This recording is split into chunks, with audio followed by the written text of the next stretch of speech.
सरकार ने जो बिल लाया है और जो इनकी मंशा है, वो मंशा इनको महिलाओं को सांसद में या विधानसभाओं में आरक्षण देना नहीं है। ये 26 पार्टियों का जो INDA ये बना है, उसका पैनिक रिएक्शन है। आपको कोई महिला सशक्तिकरण से मतलब नहीं है। इस सरकार को महिला सशक्तिकरण से कोई मतलब नहीं है। इस सरकार को अपनी कुर्सी से मतलब है और उस कुर्सी को बचाए रखने के लिए कोई भी जुमला ये कर सकते हैं, कोई भी जुमलेबाजी ये कर सकते हैं। ये महिलाओं को छलने का काम इस बार करना चाहते हैं। 2014 में इन्होंने इस देश के बेरोजगारों को छला। देश की मांग है, इस देश की आवश्यकता है कि जाति आधारित जनगणना आप कराएं। इस देश की जनता आपकी जान गई है। आप भारी जुमलेबाज हैं। आपके किसी जुमले पर उसको भरोसा नहीं है, उसको विश्वास नहीं।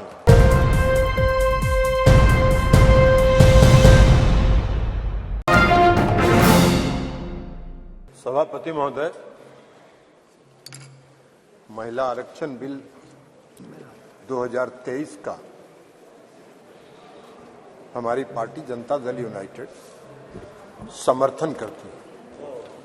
हम समर्थन इसलिए करते हैं कि हमारा विश्वास है महिला सशक्तिकरण में। लेकिन जो सरकार ने जो बिल लाया है और जो इनकी मंशा है, वो मंशा इनको महिलाओं को सांसद में या विधानसभाओं में आरक्षण देना नहीं है। ये 26 पार्टियों का जो INDA ये बना है, उसका पैनिक रिएक्शन है। उसके पैनिक रिएक्शन में इन्होंने ये बिल लाया। इनकी कोई मंशा नहीं है। ये जुमला है, सबसे बड़ा 2024 का चुनावी जुमला है। ये महिलाओं को छलने का काम इस बार करना चाहते हैं। 2014 में इन्होंने इस देश के बेरोजगारों को छला। 2 करोड़ लोगों को रोजगार का वादा करके 2014 के में इन्होंने इस देश के गरीबों को छला। काला धन लाएंगे, सबके खाता में 15 लाख 20 लाख पहुंचाएंगे, छलने का काम किया। और इस बार इस देश की महिलाओं को ये छलना चाहते हैं। इनकी मंशा नहीं है। अगर इनकी मंशा होती तो 2021 में इन्होंने जाति आधारित जनगणना प्रारंभ कराया होता। इसलिए कि इस देश की मांग है, इस देश की आवश्यकता है कि जाति आधारित जनगणना आप कराएं। और इस सदन में मांग होती रही, आप नहीं कराए, इसलिए कि आपको कराना नहीं। आप गरीबों को, अति पिछड़ों को प्रति न्याय करने में आपका विश्वास नहीं है, आपका भरोसा नहीं है। इसलिए आपने जनगणना नहीं कराया। और अगर आपने शुरू करा होता, अब तक तो जनगणना खत्म हो गया होता और आज लागू हो गया होता ये महिला आरक्षण बिल। आज इसकी जरूरत नहीं होती। लेकिन आपकी मंशा नहीं है। आप 334A जो आपने प्रावधान किया है, वो अनिश्चित काल तक चलता रहेगा और 2024 का भारी जुमलेबाजी करके महिलाओं को छलने का काम करेंगे। लेकिन महिलाएं, इस देश की जनता आपकी जान गई है। आप भारी जुमलेबाज हैं। आपके किसी जुमले पर उसको भरोसा नहीं है, उसको विश्वास नहीं। बिहार में आपको जरा सीखो यार, बिहार से सीखो। अभी बता रहे हैं बिहार पहला राज्य है, ये भाषण दे रहे हैं। बिहार पहला राज्य है जो 2005 में सरकार बनी, 2006 में 50% महिलाओं को आरक्षण दिया। 2015 में सरकार बनी, महागठबंधन की सरकार बनी। 2016 में 35% राज्य सरकार की सारी सेवाओं में आरक्षण दिया महिलाओं को। 1 साल के अंदर आपकी तरह 4.5 साल इंतजार नहीं करते रहे। कल प्रधानमंत्री जी का सुन रहे थे, आंकड़ा की बात कर रहे थे। अरे आंकड़ा तो आपका 2019 से था, काहे नहीं किया आपने? जब बेंगलोर में, पटना में, बंबई में मीटिंग हुई तो आपकी घबराहट हो गई और उस घबराहट में आप लेके आए।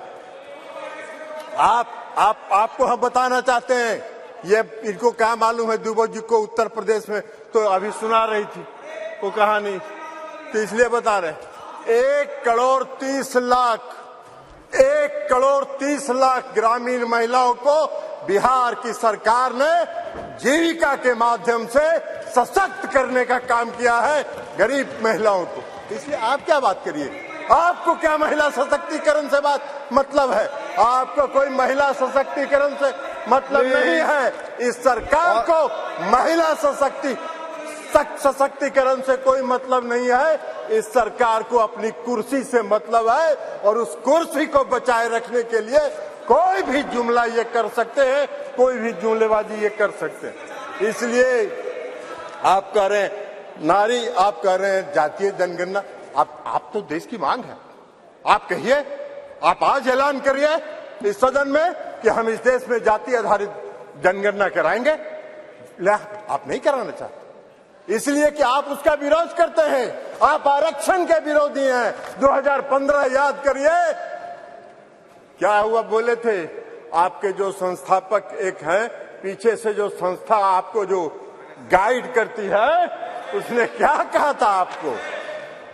आरएसएस, ये लोग बता रहे हैं आरएसएस, मोहन भागवत जी थे, उन्होंने क्या कहा कि आरक्षण पर पुनर्विचार होना चाहिए। अरे वाह भाई, बाहर सरकार आप चला रहे, आरक्षण पर पुनर्विचार होना चाहिए। आरक्षण कोई आपकी कृपा से है? आरक्षण आपकी कृपा से नहीं है, संविधान के प्रावधानों के अनुसार है। तो इसलिए आप क्या बात करिएगा? आज अगर ये बिल आपने महिला आरक्षण बिल लाया, इसमें भी अति पिछड़ों को आरक्षण दिया जाना चाहिए, उनके भी आरक्षण का प्रावधान महिलाओं को होना चाहिए। हम लोगों ने किया है, हम लोगों ने अति पिछड़ों को 20% का आरक्षण दिया है बिहार में, पंचायती राज व्यवस्था में, नगर निकाय में एकल पद पर दिया है, एकल पद पर आरक्षण दिया है। ये क्या बात करेंगे, ये भी प्रवचन दे रहे हैं, एकल पद पर मिला है। और अभी जब राज्य की सरकार ने, बिहार की सरकार ने जब जाति आधारित गणना कराने का फैसला किया, तो सुप्रीम कोर्ट में केंद्र सरकार उसके विरोध में खड़ी हो गई और सुप्रीम कोर्ट उसका विरोध कर रही है। ये इनका चेहरा है, ये इनका चेहरा है। और ये बात करते हैं नारी शक्ति का जो नारी शक्ति बंधन की बात करते हैं, बंधन की बात। अरे अपना बंधन कर रहे हैं आप अपना बंधन कर रहे हैं, अपने कुर्सी का बंधन कर रहे हैं, अपनी सत्ता का बंधन कर रहे हैं, अपनी सत्ता को बचाने का बंधन आप कर रहे हैं। आप वादा करते हैं, आप 2014 में वादा किए और आपके गृह मंत्री जी ने कह दिया, ये जुमला होता है, चुनाव में इसी तरह चलता रहता है। आज आप बात करिएगा नारी शक्ति बंधन का, 2024 के बाद कहिएगा अरे ये तो जुमला होता है, ऐसे ही चलता है चुनाव। यही आपका चरित्र है और यही आपकी मंशा है। इस देश की जनता आपके चेहरे को पहचान गई है, आपको पहचान गई है, आपके झांसे में नहीं पड़ने वाली है। आपको सत्ता से 2024 में मुक्त होगा, वो भय आपको सता रहा है, वो भय आपको सता रहा है। और इसलिए ये बिल आप लेके आए हैं, इसलिए इससे कुछ नहीं होना है। और इसे कहते हुए मैं इस बिल का समर्थन करता हूं और इस बिल का समर्थन करते हुए अपनी बात समाप्त करता हूं।